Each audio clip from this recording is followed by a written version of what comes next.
بسم اللہ الرحمن الرحیم۔ الدرس الاول، ہمارے سامنے جو کتاب ہے یہ تسہیل العربیہ الجزء الاول جو 11ویں جماعت کے لیے ہے، وہ کتاب ہے۔ آپ نے سکول کے اندر کچھ اسباق پڑھے ہیں۔ ہم چاہتے ہیں کہ اصل درس اور سبق تو ہمارا آگے سے شروع ہو۔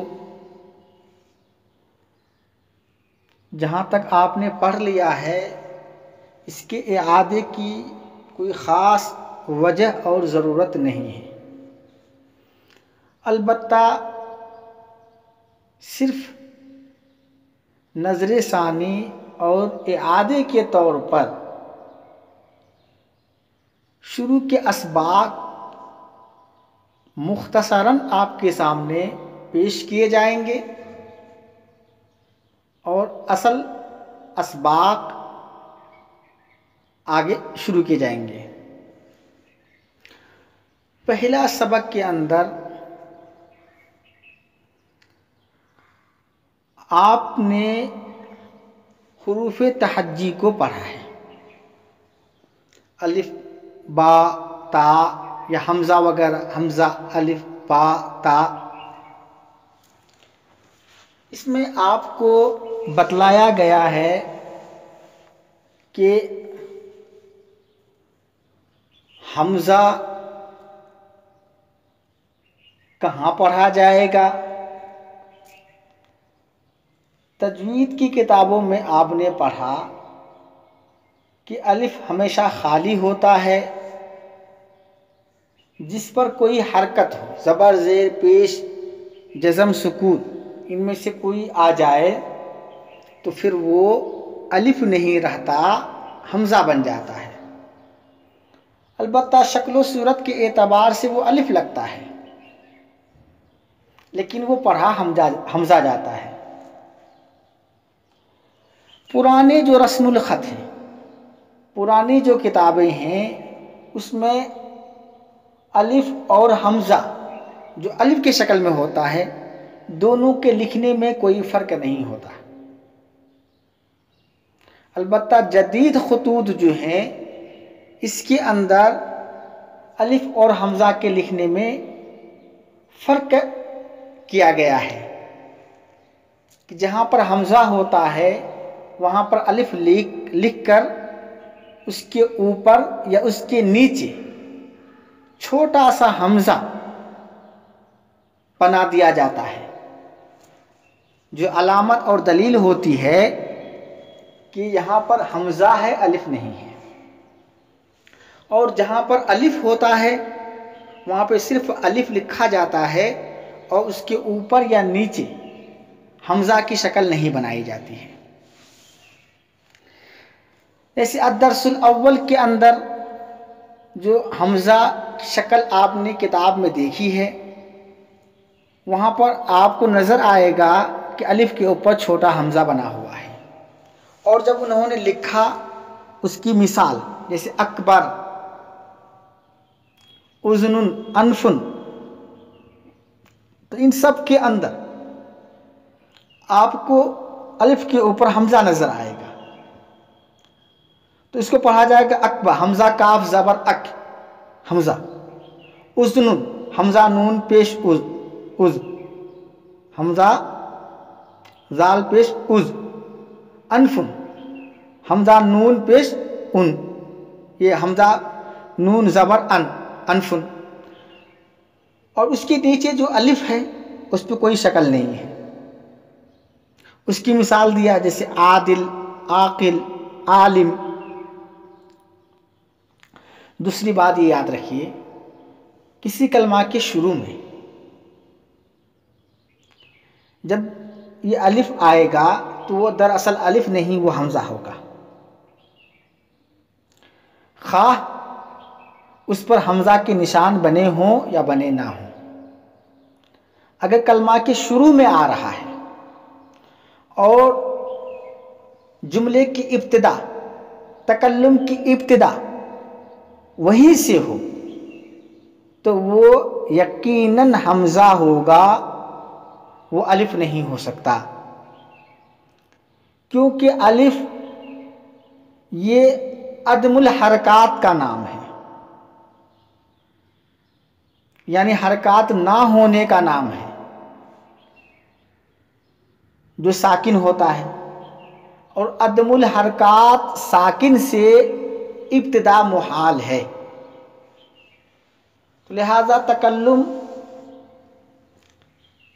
کی ابتدا عدم الحرکات اور سکون سے ممکن نہیں ہے۔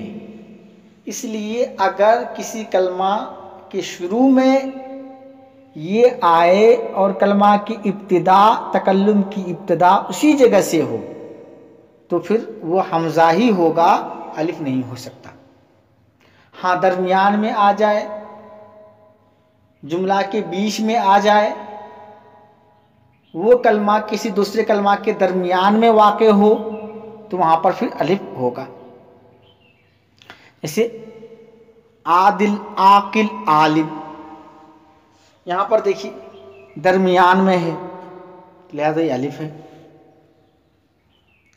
اسی طریقے سے با، تا، سا، ان کے لکھنے کے طریقے الگ ہیں اور پڑھنے کے طریقے الگ ہیں۔ لکھا مکسرہ جائے گا اور پڑھا جو ہے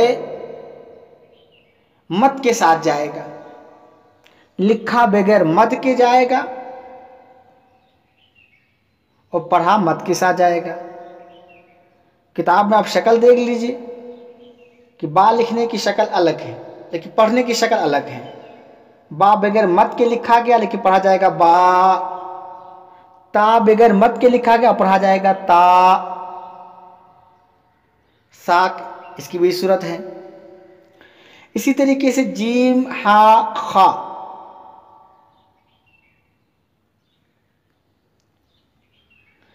یہ سب بھی لکھا بغیر مد کے جائے گا اور پڑھا مد کے ساتھ جائے گا، جیم، ہا، خا۔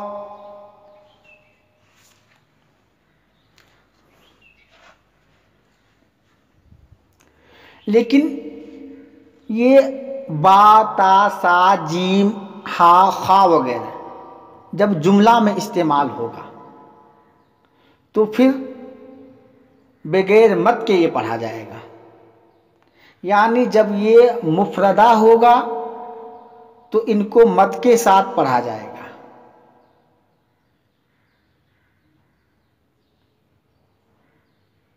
کہیں پر مد کی صورت جو ہوگی وہ ایک الف، کہیں 3 الف، اور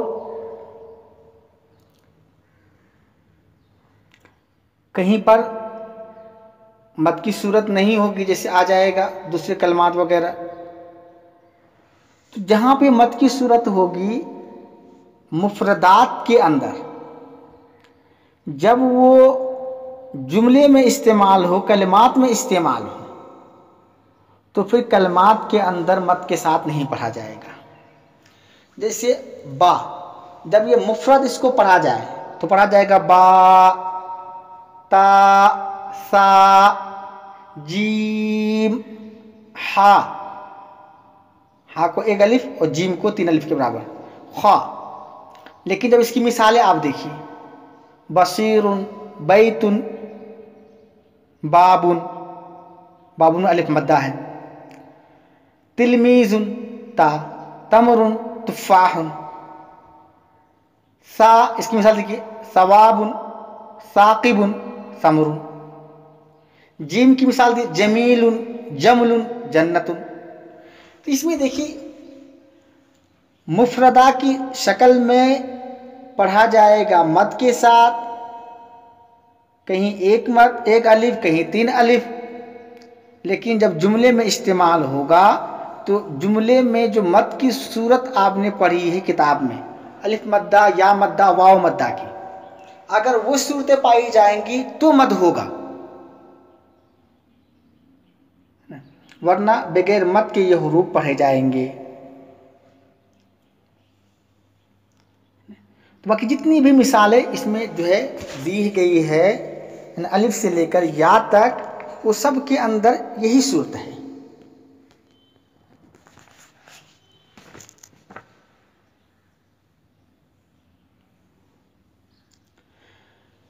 یہ تو آپ غور کر لیجئے گا۔ اس کے بعد جو تمارین ہے، تمرین کے اندر بھی وہی ہے، حروف ہجا کو لکھنا ہے اور اس کو پڑھنا ہے۔ اکتب حروف الحجا وقراها، کہ حروف ہجا جو ہے یعنی الف با تا سا، اس کو لکھنا ہے کس طریقے سے، پڑھنا کس طریقے سے ہے وہ کرنا ہے۔ اسی طریقے سے دوسرے جو ہے کہ تمرین کے اندر کہا اقرأ حروف الحجا الآتیہ مراعین نطقہ الصحیح، کہ آنے والے جو حرف تہجی ہے نا، اس کی صحیح تلفظ کے ساتھ رعایت کر کے پڑھنی ہے۔ جیم دال سین، تو ان کو پڑھنا ہے۔ اسی طریقے سے تمرین نمبر 3 کے اندر دیا ہے بالالفاظ غیر الوارد فی الدرس لکل حرف من الحروف الحجا کما یلی، جیسے احد باس بنت، اس طریقے سے آپ کو کرنا یہ ہے اس میں کہ انہوں نے کچھ مثالیں دی ہیں حمزہ الف با تا سا کی، تو آپ کو جو ہے ہر ایک کی ایک ایک مثالیں لانی ہیں جو سبق میں موجود نہ ہو۔ تو جو سبق میں موجود نہیں ہے، جیسے دیکھیے انہوں نے حمزہ کی مثال دیا تھا اکبر اذن انف، اب ان کی انہوں نے مثال دیا احد۔ پا کی مثال کتاب میں دیا ہے بصیر بیت باب، انہوں نے دیا بنت۔ تو اسی طریقے سے تا سا جیم وغیرہ کی جو مثالیں کتاب میں موجود ہیں، ان کے علاوہ آپ کو ہر ایک کی ایک ایک مثال لانی ہے۔ یہ سبق نمبر 1 کا خلاصہ ہوا۔ اس کے بعد سبق نمبر 2 الدرس الثانی الحروف مخارجها، سبق نمبر 2 میں حروف اور ان کی مخرجوں کو بیان کیا گیا ہے کہ کون کون سے حروف ہیں، ان کے مخارج کیا ہیں، ان کی ادائیگی منہ کے کس حصے سے ہوتی ہے۔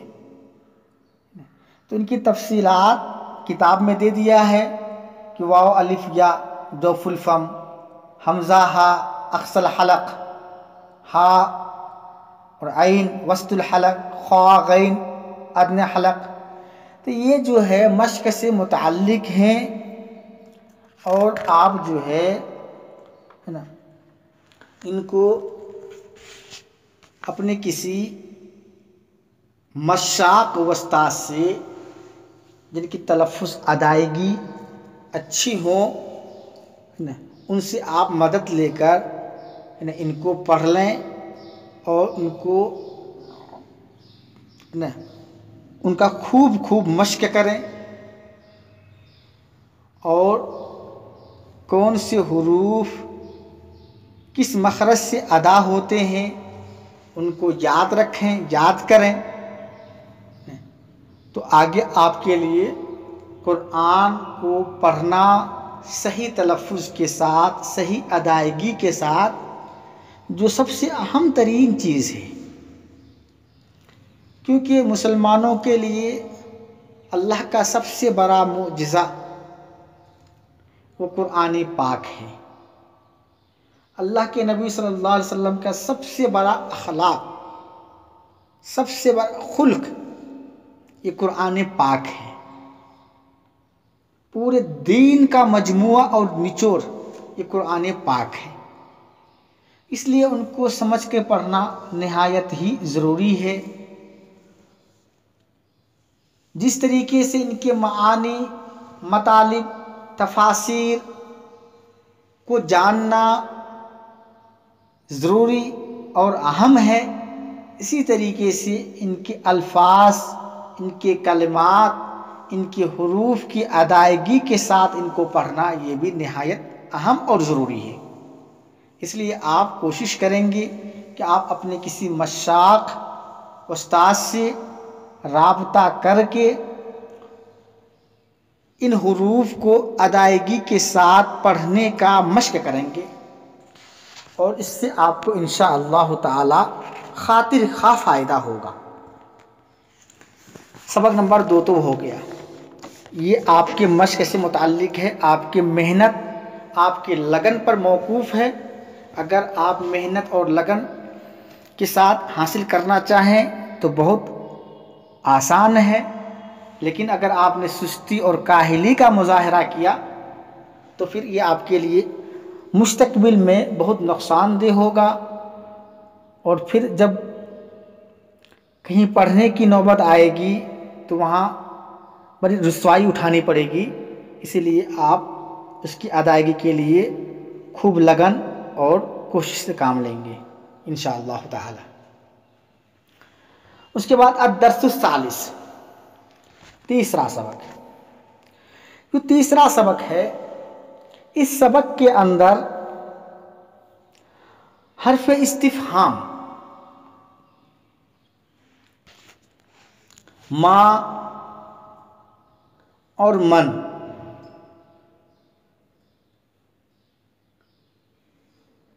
ان دونوں کا اصلاً مشق کرایا گیا ہے کہ ماں کا استعمال کن مواقع پر ہوتا ہے اور من کا استعمال کہاں ہوتا ہے۔ تو اور ماں اور من کے استعمال کے جو مواقع ہیں اس کو اصلاً بیان کیا ہے۔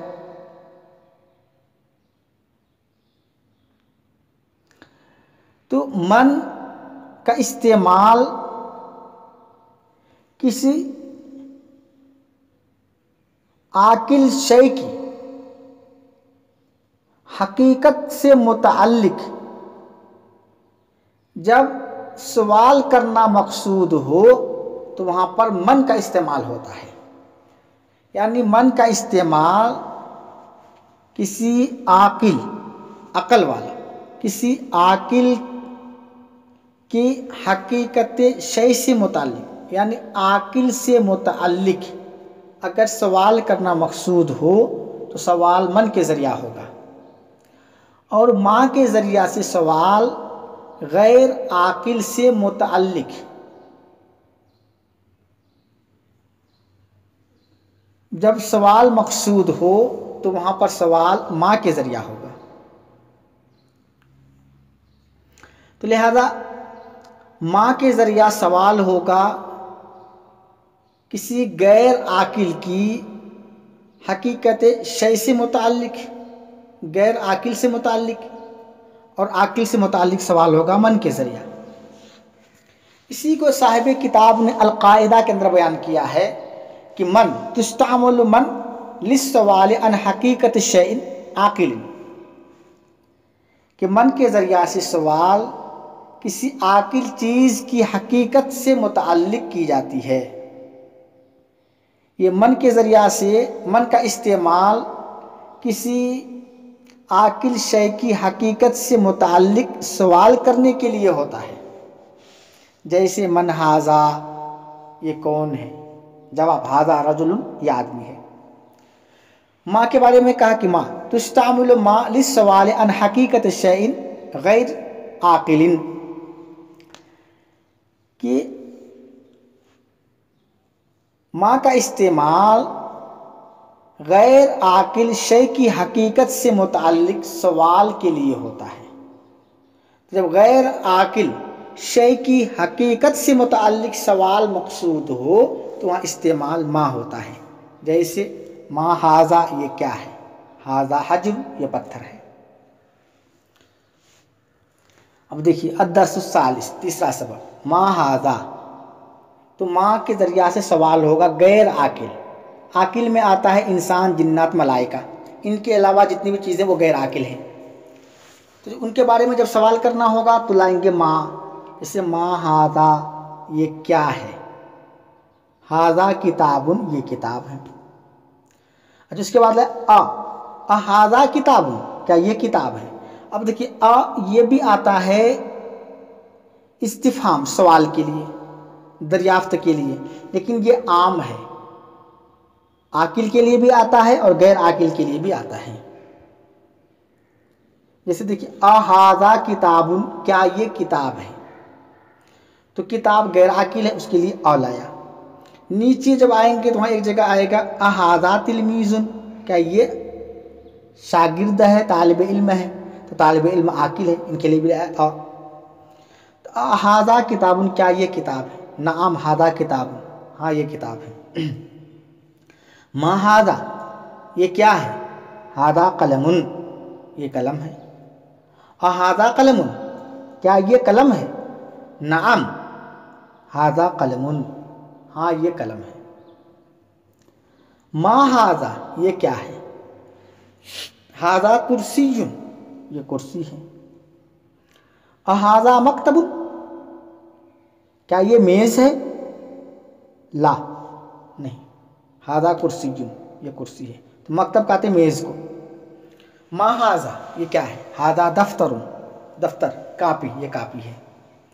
اھذا تفاح، اھذا مفتاح، کیا یہ چابی ہے، مفتاح بولتے ہیں چابی کو، کیا یہ چابی ہے، لا نہیں، ھذا دفتر، نہیں یہ کاپی ہے۔ من ھذا، یہ کون ہے، ھذا تلمیذ، یہ شاگرد ہے۔ اھذا تلمیذ، کیا یہ شاگرد ہے، نعم ھذا تلمیذ، ہاں یہ شاگرد ہے۔ من ھذا، یہ کون ہے، ھذا مدرس، یہ استاد ہے۔ اھذا مدیر، کیا یہ محتمم ہے، لا ھذا مدرس، نہیں یہ استاد ہے۔ من ھذا، یہ کون ہے، ھذا طبیب، یہ ڈاکٹر ہے۔ اھذا طبیب، کیا یہ ڈاکٹر ہے، نعم ھذا طبیب، ہاں یہ ڈاکٹر ہے۔ من ھذا، یہ کون ہے، ھذا امام، یہ امام ہے۔ اھذا مہندس، مہندس بولتے انجینئر کو، کیا یہ انجینئر ہے، لا نہیں، ھذا امام، یہ امام ہے۔ تو یہ سبق ہو گیا پورا، اور آگے دیکھیے تمارین وغیرہ ہیں، ان کو آپ بھی غور کیجیے گا، اور انشاءاللہ ہم بھی کل کے سبق میں ان کو حل کرنے کی کوشش کریں گے۔ وما توفیقی الا باللہ العظیم۔